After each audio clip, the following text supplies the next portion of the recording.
Okey, kita sambung lagi kita punya tajuk ni, iaitu langkah-langkah bagi mewujudkan kesepaduan sosial di antara kaum di Malaysia. Ada beberapa langkah yang boleh kita bincangkan di sini. Okey, kalau tengok yang pertama ni uh,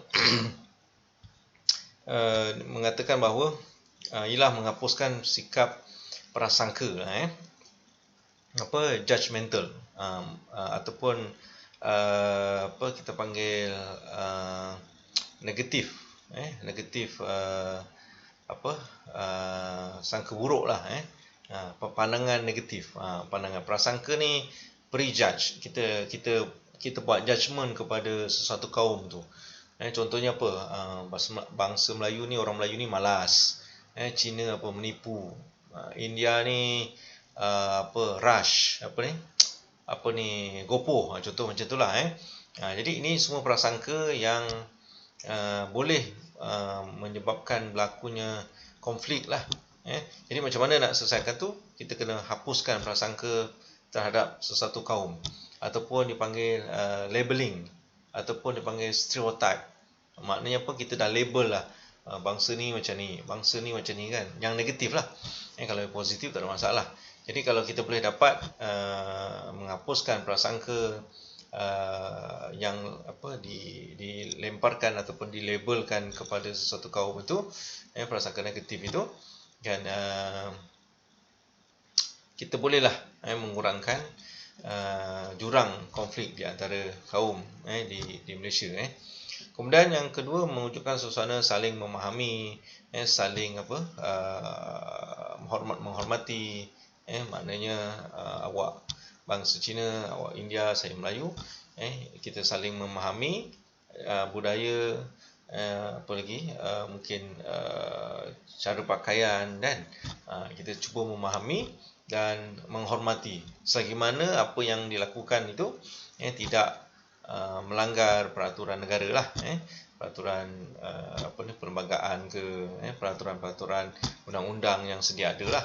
Tapi kalau melanggar, contohnya katalah satu kaum tu dia atau satu bangsa tu suka buat apa, mengganggu keteraman awal memalam, apa contohnya menari ke, ataupun apa disco apa kan, okey, dekat rumah.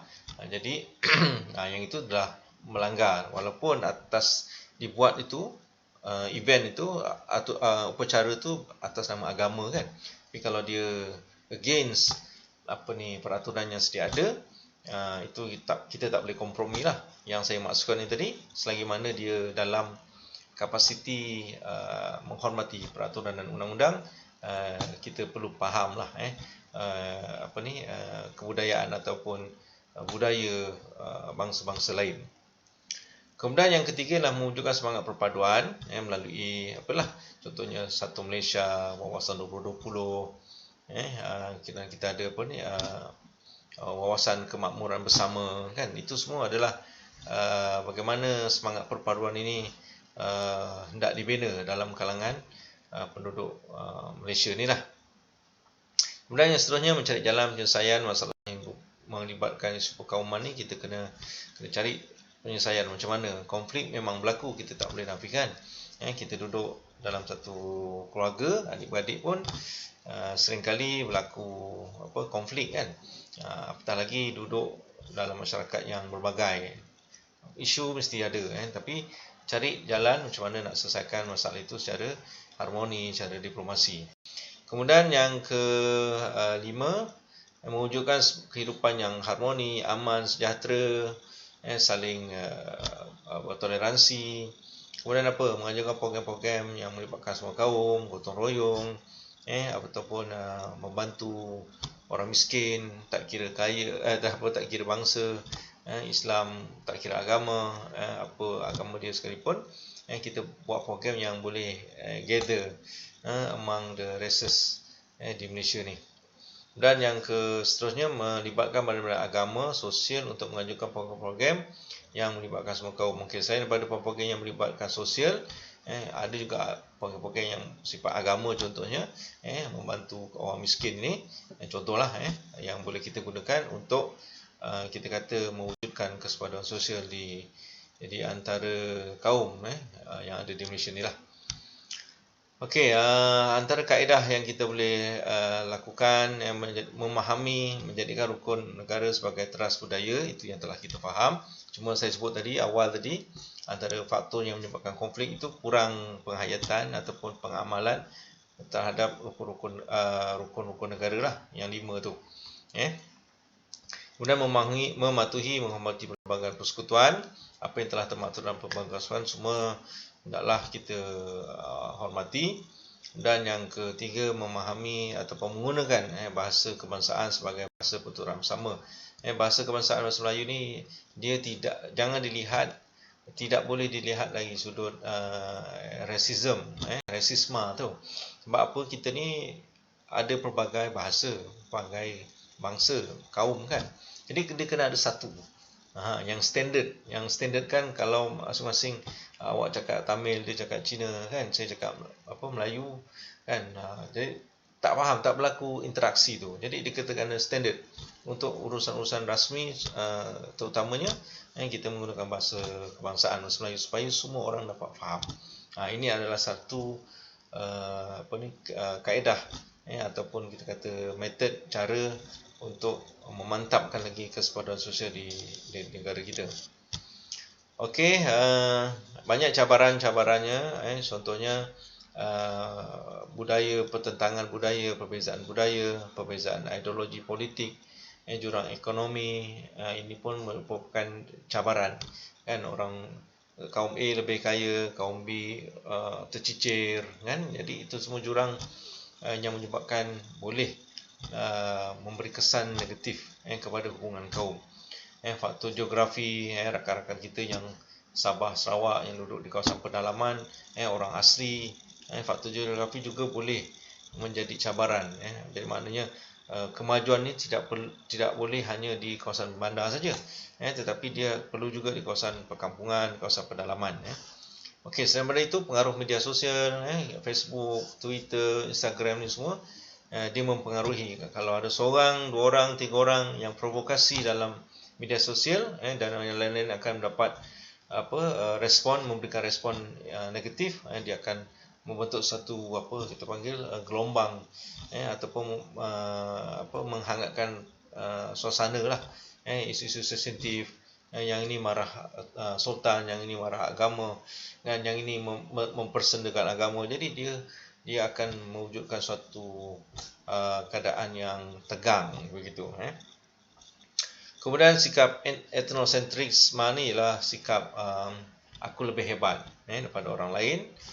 Maknanya rasa kaum dia lebih baik berbanding orang lain, memandang rendah etnik yang lain.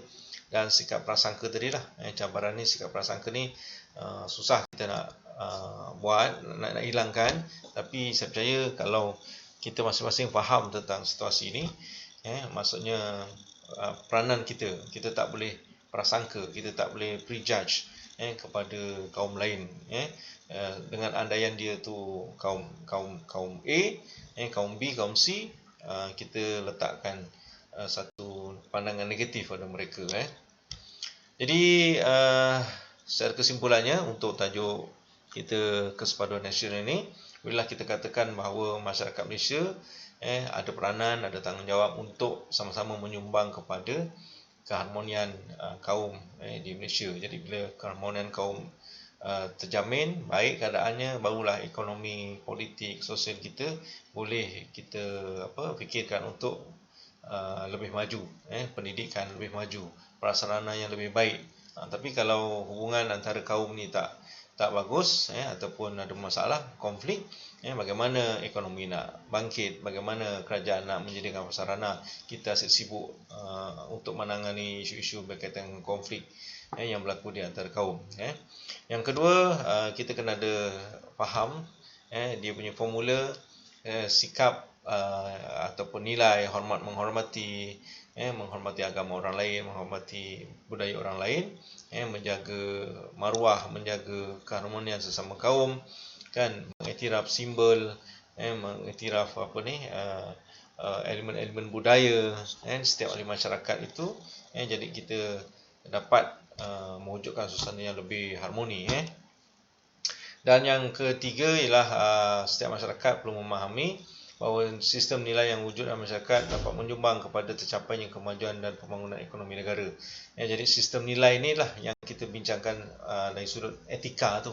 Nilai baik, nilai-nilai yang murni tu, yang baik, integriti, jujur, amanah, toleransi. Itu juga nilai-nilai yang baik itu dia akan mengukuhkan lagi kita punya kesepaduan nasional, kesepaduan antara kaum ni yang akhirnya akan mewujudkan suasana yang harmoni dan memberi manfaat kepada semua orang lah. Jadi saya rasa itu saja untuk tajuk kita ni.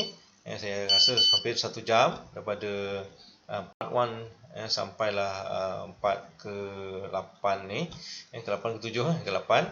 Jadi tajuk kita ialah kesepaduan nasional melalui etika dan peradaban. Jadi kita jumpa lagi pada tajuk yang lain. Sekian, wabillahi taufiq wal hidayah. Wassalamualaikum warahmatullahi taala wabarakatuh dan salam sejahtera.